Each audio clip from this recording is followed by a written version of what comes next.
ಈ ಕೇಸಿಗೆ ಸಂಬಂಧಿಸಿ ಪ್ರಹ್ಲಾದ್ ಜೋಶಿ ಮಾತನಾಡಿದ್ದಾರೆ. ಪ್ರಜ್ವಲ್ ಕೇಸ್ನಲ್ಲಿ ನಮ್ಮ ಪಕ್ಷದ ಮತ್ತು ನನ್ನ ನಿಲುವು ಸ್ಪಷ್ಟ. ಈ ಪ್ರಕರಣದಲ್ಲಿ ಭಾಗಿಯಾದವರಿಗೆ ಕಠಿಣ ಶಿಕ್ಷೆಯಾಗಬೇಕು ಅಂತ ಹುಬ್ಬಳ್ಳಿಯಲ್ಲಿ ಕೇಂದ್ರ ಸಚಿವ ಪ್ರಹ್ಲಾದ್ ಜೋಶಿ ಮಾತನಾಡಿದ್ದಾರೆ. ಈ ಕೇಸ್ನಲ್ಲಿ ಎಸ್ಐಟಿ ತನಿಖೆ ಪಾರದರ್ಶಕವಾಗಿ ಆಗ್ತಾ ಇಲ್ಲ. ಪ್ರಜ್ವಲ್ ಅವರನ್ನ ವಿದೇಶಕ್ಕೆ ಹೋಗೋದಕ್ಕೆ ಬಿಟ್ಟಿದ್ದು ಈ ರಾಜ್ಯ ಸರ್ಕಾರ. ಸಿಬಿಐಗೆ ಈ ಕೇಸನ್ನ ಕೊಡಿ, ಸಮಗ್ರ ತನಿಖೆಯಾಗಬೇಕಾಗಿದೆ ಅಂತ ಪ್ರಹ್ಲಾದ್ ಜೋಶಿ ರಾಜ್ಯ ಸರ್ಕಾರದ ವಿರುದ್ಧ ಆರೋಪಿಸಿದ್ದಾರೆ.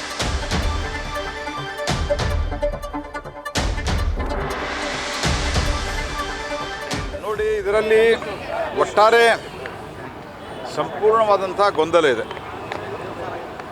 ಪ್ರಜ್ವಲ್ ರೇವಣ್ಣ ಅವರ ಬಗ್ಗೆ ನನ್ನ ನಿಲುವು, ನಮ್ಮ ಪಾರ್ಟಿ ನಿಲುವು ಅತ್ಯಂತ ಸ್ಪಷ್ಟ ಇದೆ. ಅದರ ಬಗ್ಗೆ ಅತ್ಯಂತ ಕಠಿಣ ಶಿಕ್ಷೆ ಸಂಬಂಧಿಸಿದವರಿಗೆ ಆಗಬೇಕು ಮತ್ತು ತನಿಖೆ ಕೂಡ ಅಷ್ಟೇ ನಿಷ್ಪಕ್ಷಪಾತವಾಗಿ, ನಿಷ್ಪ್ರಭಾವದಿಂದ, ಪಕ್ಷಪಾತವಿಲ್ಲದೆ ತನಿಖೆ ನಡೀಬೇಕು. ಆದರೆ ಇಲ್ಲಿವರೆಗೆ ಸರ್ಕಾರ ಯಾವುದೇ ರೀತಿಯಾದಂಥ ಉತ್ತರವನ್ನು ಈ ಪ್ರಶ್ನೆಗಳಿಗೆ ಕೊಟ್ಟಿಲ್ಲ. 21ನೇ ತಾರೀಕು ಪೆನ್ಡ್ರೈವ್ ಬಂತು. ದೂರದ ಹಾಸನ, ಮಂಡ್ಯದಲ್ಲಿ ನೋಡಿದ್ದಾರೆ ಅಷ್ಟೇ ಅಂದರೂ ಪರವಾಗಿಲ್ಲ. ಹುಬ್ಬಳ್ಳಿ ಧಾರವಾಡದಂಥ ಊರಲ್ಲಿ, ಹುಬ್ಬಳ್ಳಿ ಧಾರವಾಡ ಸುತ್ತಮುತ್ತಲಿನ ಹಳ್ಳಿಗಳಲ್ಲಿ ನೋಡಿದ್ದಾರೆ. ಅದನ್ನು ನೋಡಿದ ನಂತರ ಸರ್ಕಾರ ಯಾಕೆ ಕಣ್ಣು ತೆರೀಲಿಲ್ಲ? ಸರ್ಕಾರ ಯಾಕೆ FIR ಫೈಲ್ ಮಾಡಲಿಲ್ಲ? ಸರ್ಕಾರ ಪ್ರಜ್ವಲ್ ರೇವಣ್ಣವ್ರನ್ನ ವಿದೇಶಕ್ಕೆ ಹೋಗುವಂತೆ ಯಾಕೆ ತಡಿಲಿಲ್ಲ? ಅವರನ್ನು ಯಾಕೆ ಬಂಧಿಸಲಿಲ್ಲ? ಈ ಪ್ರಶ್ನೆಗಳಿಗೆ ಉತ್ತರ ಇಲ್ಲ. ಎರಡನೇದು, ರೇವಣ್ಣವರ ವಿಷಯದಲ್ಲಿ ಅತ್ಯಂತ ಸಂಶಯಕ್ಕೆ ಎಡೆ ಮಾಡಿಕೊಡುವಂತೆ ರಾಜ್ಯ ಸರ್ಕಾರದ ವರ್ತನೆ ಇದೆ.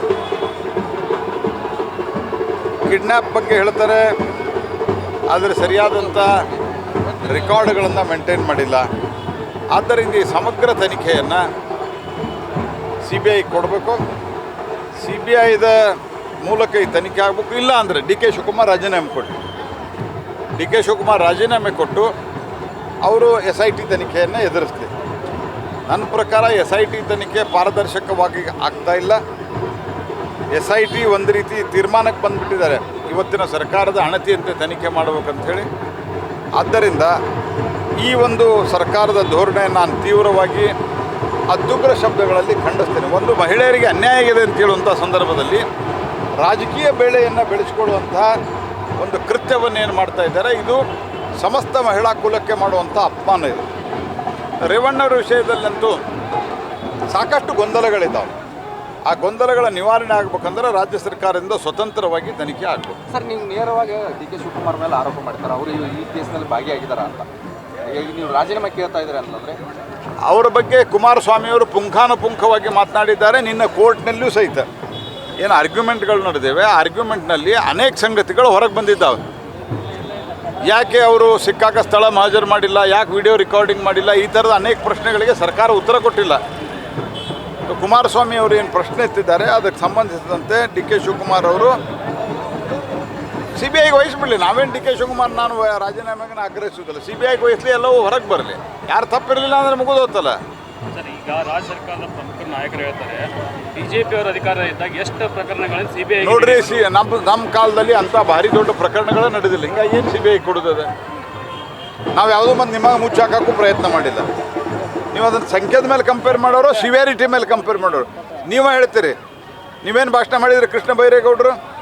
ಜಗತ್ತಿನಲ್ಲಿ ಅತ್ಯಂತ ದೊಡ್ಡದಾದಂಥ ಏನಿದೆ ಲೈಂಗಿಕ ಶೋಷಣೆಯ, ಲೈಂಗಿಕ ಹಗರಣ ಇದಂತ. ಮತ್ತು ನಿಮಗೆ ಇದನ್ನು CBI ಕೊಡಬೇಕಂತ ಯಾಕೆ ಅನ್ನಿಸ್ತಾ ಇಲ್ಲ?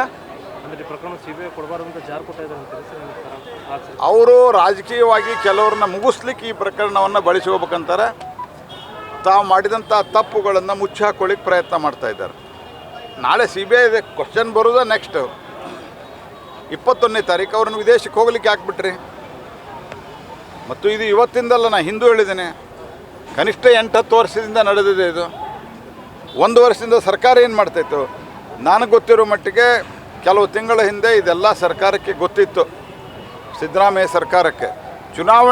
ಚುನಾವಣೆ ಮುಗಿದ ನಂತರ ಇದನ್ನು ರಾಜಕೀಯವಾಗಿ ಕೆಲವ್ರನ್ನ ಹಣಿಬೇಕು ಅನ್ನುವಂಥ ಕಾರಣಕ್ಕಾಗಿ ಇದನ್ನು ಉಪಯೋಗ ಮಾಡಿದೆ. ನ್ಯೂಸ್ ಫಸ್ಟ್, ನಿರ್ಭೀತಿಯಿಂದ ನಿಮ್ಮ ಪರವಾಗಿ.